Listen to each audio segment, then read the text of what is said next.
Welcome to the Intrinsic First Leadership Podcast. I'm Aaron Robbins with Intrinsic First. Thanks for joining us on this journey. Be sure to stick around to the end for some debatably funny jokes that will hopefully leave you with a smile. And don't forget to like and subscribe to stay up to date on our latest episodes. We're here to support you, and we'd love to hear from you. So drop us a comment below or reach out to us directly at info@intrinsicfirst.com. Ready to dive into the world of leadership? Let's get started.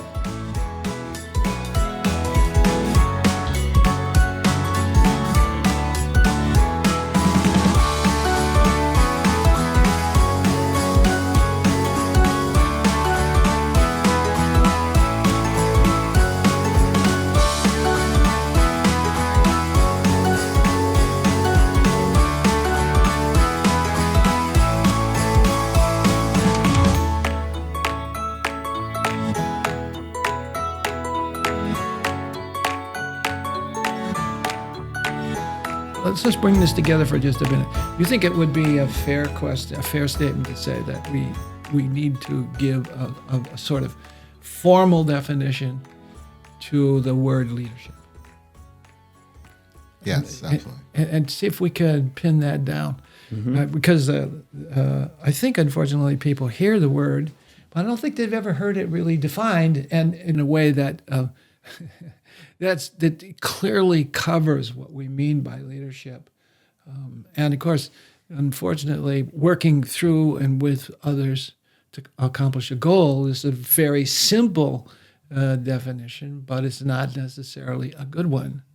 In fact, as we go through these podcasts, I'm going to try to be clear and fully descriptive of what something is defined.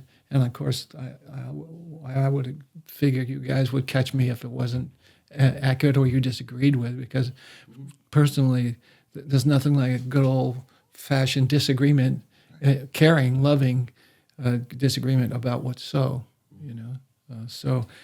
Having said that, I'm going to offer one, because I'm concerned with it being a verb. Here it is. See what you think, guys. I think leadership is the act or acts of repetitively arousing, engaging, and satisfying the motives of the follower in the face of competition or conflict, so that they act in a way that's helpful to all involved. So it involves influencing and arousing certain motives and actions on the part of the follower. And you're defining leadership by what is changed and consciously changed, thoughtfully changed. Obviously, yelling fire in a crowded theater could be a form of leadership, but is it appropriate? You know, that kind of stuff. Just talking about the acts of arousing, engaging, and satisfying the motives of the follower. That's the proof of the pudding, so to speak. I would like to add one word to just being deliberate about those actions, like understanding why you're doing what you're doing. Yes. And I think that's to go from good to great, if you will. But the idea is that if you understand what motivates someone to do something, and you're being deliberate about your actions to help them, get aroused to take action. I think I like the word being deliberate about it and understanding why you're doing what you're doing to help others. I would include that. You have thoughts about that? No, I agree. When I was working on my master's thesis for the IO Psych master's, you had me read that book over there, but I won't have Jimmy grab it because he'd need a forklift. The BASS, the handbook. You're grabbing it anyway. Look at that. Yeah. Way to go, bro. So I read it a couple times. No, I still haven't got through that thing. One thing I forgot to tell you about this guy. The thud as Jimmy dropped it on the table. It's a good thing I lift weights. Yeah, you've been working out. So there's the BASS book, but there's also I'm blanking on who's the other, the transformational leadership. Oh yeah, you're talking about just leadership by McGregor Burns. That one? Burns, yeah, McGregor Burns. So, and one of the things that I really liked out of their definitions, because everyone's got a little bit different definition of leadership, but one of the things I really liked about theirs was it included alignment of values. And not only alignment of values for the leader themselves, but that their leadership and actions or behaviors are in alignment with the followers' values, right? So you're inspiring or influencing change over time that is aligned, with values both. I think that's really good. The leader and the follower. I totally agree. The other thing, of course, is that you would assume that good leadership is concerned with the welfare of the whole, the welfare of all followers. It's not like you don't go. Yeah. It's a question of how does the welfare of all concerned and those that you want to follow affected. One of the things that's happening in today's culture, I think, is that we have a culture that does not work at looking at the welfare of the whole, but only a small group of people that benefit from the followers or the benefit from the leader's model or ideas. I'm really not in the interest of. I don't want us to create followers or leaders that are asking other people to hurt other people or to not take into consideration what we have as an impact. Too often we're into a culture where if you're not with me, you're against me, and that scares me. Now I go back to this whole. I mean, I teach economics, so we always talk about Adam Smith and this notion of like self-interest, right? So, how do you define the difference between being someone that just wants the best for themselves versus someone that's being selfish, right? And I think if you really get into it, it's just, are you doing it at the detriment of somebody else? If you are, that's consciously. Then you're being obviously selfish. But to be self-interested in being the best that you can be, the best version of yourself, that's good. That's good for society. And I think that's when you talk about alignment, I think it's also important for the followers to make sure that their values are also aligned with the leaders. And if it's not, if my values don't align with this company that I want to go work for, then maybe I need to go find another company. That's right. And so I think it's definitely a process of constant evaluation between the follower and the leader. And the welfare of society, right? Yeah. And so the idea with self-interest is, if we all do the best that we can be, then society will benefit from that. Yes, assuming that. Without trying to do it at the detriment of anyone else. Right? Today, if you say things that are inflammatory and against somebody else's, the next thing that happens is we have a antibiotic relationship, or that the white cells start to attack the. Yeah. It's kind of all of a sudden it's for or against, with or without. So you're either for me or with me. Just like you said earlier, it's about having like a good disagreement, one that we can express and not judge one another, but understand, so we can understand where we're coming from, and maybe we get to a point where we don't agree, and that's okay. Yeah. So I think that's we all believe in that. I believe so. So you think about like classic psychopath kind of leaders, like a Adolf Hitler or somebody like that. By the definition, you include the values piece. They're not leading. They're manipulating. And that's what I would argue. Right? Or they are leading people who are.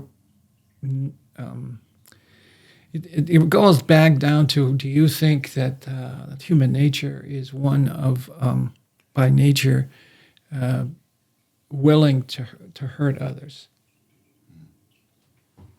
It's an interesting connection. Say that, so is human nature willing to hurt others? Is it human nature to hurt others? Is it natural for people to put away do they not feel the impact? If they feel that their survivability is at stake, would that be okay to hurt another person if they're trying to come at you in a threatening manner? Self-defense? Yeah. Well, self-defense, I think that's a really important question. How did it get to that point where it was self-defense, where somebody was attacking someone else? Of course, sure. I think It's or the loved ones of someone else. Or they fabricate a story of someone else trying to hurt them, and typically they attack people on the margins that can't defend themselves. And if you go back to Adolf Hitler, and that's what he did. So that's the manipulation part. But I want to go back to your question about, is it human nature to hurt others? I don't believe it is. Interesting question. I don't believe it is unless you're feeling threatened yourself, whether it's true or even if you're threatened. No, even if you're threatened. I mean, I don't know. I think. But in that case, you're not necessarily choosing, right? Mm-hmm. Feel forced into that. It's almost instinct at that point. Well, I think those are questions that are going to come up over and over and over again. Well, it's very philosophical as you get into the leadership is the topic of leadership. And sure. your point was really a good one, which was I loved. It was values, and that's a part of the issues of leadership is the understanding of the values you promote before you begin to promote it, and to anticipate the fact that you are going down an alley that you might not want to go down yourself, even if you don't see it. It's because unintended consequences are just as lethal sometimes as intended. Oh, 100%. Yeah. So as we go forward, the question of values, I want to draw that out, as well as the some of the things, the points we've made. What's important is to think and translate and understand the options you have for the behaviors that you're presently demonstrating or would want to demonstrate to get the outcomes that we want for everyone else that's all involved. And of course, it's possible that you can never reach any consensus. We are in a culture right now of tremendous schisms, tremendous. My mentor was Warren Bennis, a great behavioral scientist. He was actually an economist out of London, but he wrote a book called Temporary Society, in which he was saying that there is no, and it was an interesting question because this book was written in 1965. He said there was no more public will. There was no common public will. If you stop and think about that, we don't act.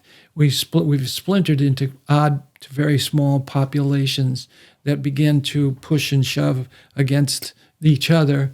And of course, if you're not in that population and you don't think the way that population does, it becomes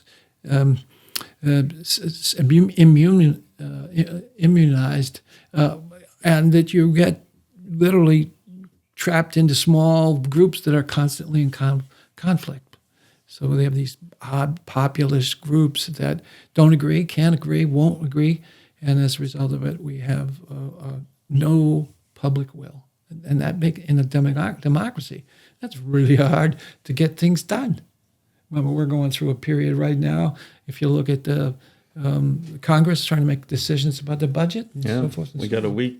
Yeah, government gets shut down. I doubt it'll happen, but I'm scared. But it's decades. Yeah, haven't been able to decide. Yeah, so that kind of stuff is it's interesting and scary, and I wish we had some kind of leadership that would allow it to sort of evolve more quickly than we are right now, because we don't have a. And I think to add to all that, and probably before the book was written, was social media, where these algorithms put you in those echo chambers where you just hear your viewpoint and no one else's. And you're not able to actually hear the other side out, because all you're getting is just what they call positive reinforcement, but you don't get a chance to really see the other side, or even tolerate the other side sometimes, because it's so polarizing. It gets canceled. People start to cancel their commitment. They withdraw their consensus. Yeah.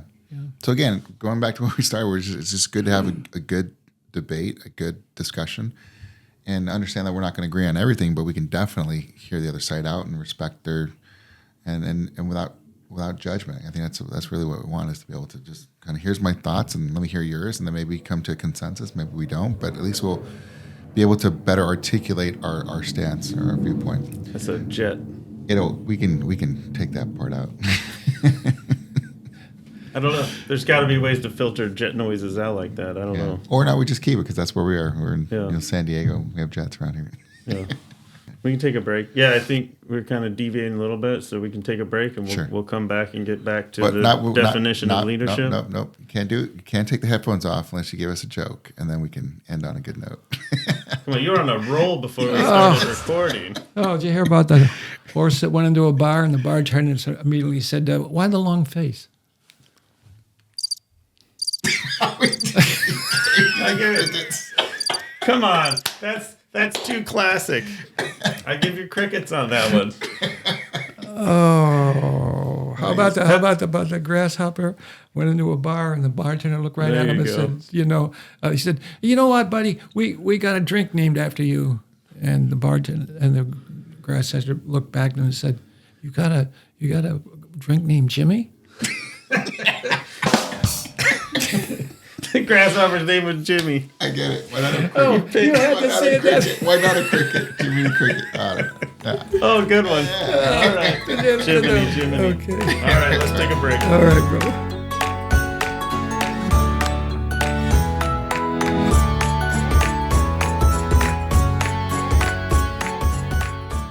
Congrats! You made it to the end of the episode. Thanks for tuning in. We genuinely hope that you found value in our conversation. If you liked it, please click that like button below and subscribe so that you can stay up to date on our current episodes. And if you didn't like it, you can click the dislike button, but make sure you click it twice. We're eager to hear from you, whether it's your thoughts, questions, topic ideas, or if you're interested in our leadership training and consulting support. Leave us a comment below or reach out to us directly at info@intrinsicfirst.com. We're open to any and all feedback. Thanks again for joining us.